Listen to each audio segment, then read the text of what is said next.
In the winter of 1998, three hikers vanished in the frozen forests of northern Ontario. The snow fell nonstop for 3 days, burying trails, swallowing footprints, and silencing the woods. Search teams believed they were looking for bodies. Instead, they found a survivor. Daniel Harper was discovered half buried in snow, barely breathing. His skin was pale from frostbite, his lips cracked and bleeding. But what unsettled the rescuers wasn't his condition, it was his eyes. He wasn't blinking, he wasn't shivering, he was staring at something behind them. Daniel later said the forest changed on the second night. The wind stopped, the animals went quiet, even their own breathing sounded too loud. That's when they heard it. Footsteps circling their camp, slow, heavy, crunching through snow in deliberate patterns, not approaching, not leaving, just circling. One of the hikers, Mark, heard his name whispered from beyond the trees. The voice sounded almost right, almost familiar. He stepped outside the tent despite the others telling him not to. The zipper closed behind him. Moments later, the scream came, sharp, sudden, and cut short by a wet, tearing sound. After that, silence. Morning revealed no footprints leading away, only drag marks in the snow, and a blood trail disappearing into the trees. They followed it. That's when they saw Mark again. He stood between the trees, completely still. Snow collected on his shoulders, his head tilted slightly too far to one side, and he was smiling. Not breathing, just smiling, with a jaw that hung a little too loose. When he spoke, the voice came out layered, not one voice, but many. "Come here." Daniel ran.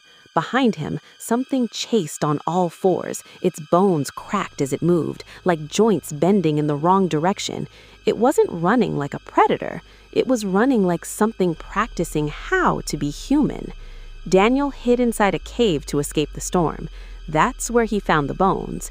Animal bones, human bones, and carved into the stone wall were two words scratched over and over again. It copies. He wasn't alone in that cave. From the darkness, it stepped forward, tall, emaciated, skin stretched tight over unnatural limbs, and slowly it peeled its own face back like wet fabric. Underneath wasn't a monster. It was something unfinished, something trying to become one. It spoke in Daniel's own voice. "You left me." When rescuers found Daniel the next morning, he was alone in the snow. No footprints around him, no cave nearby, just him, staring. But the forest didn't stay behind. At the hospital, Daniel refused to eat. He didn't blink, he barely slept. Nurses reported hearing scratching inside the walls near his room. At first, they blamed rodents, until the scratching started whispering their names. Security footage showed something impossible. At 2:13 a.m., Daniel was recorded standing in the hallway, but at that exact same time, he was still in his hospital bed. Two Daniels. One of them slowly turned toward the camera and smiled. That night, a nurse disappeared.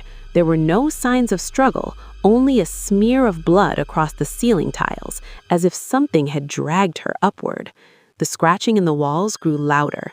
When detectives questioned Daniel, he didn't deny it. He simply leaned forward and whispered, "It didn't follow me out of the forest." He paused. "I am what came back." His bones began to crack. His jaw stretched wider than it should. The hospital lights flickered red. Patients screamed as something crawled across the ceiling, mimicking the voices of their loved ones, calling them to open their doors. By morning, the hospital was declared closed due to a gas leak incident. Officials found no bodies, no evidence, no explanation. Only one person survived the night, Detective Morgan. Weeks later, during a routine interview, the camera slowly zoomed toward her face. She blinked, then her jaw twitched slightly. Too wide. Some say the creature doesn't hunt in the forest. It waits for someone to survive, because it only needs one.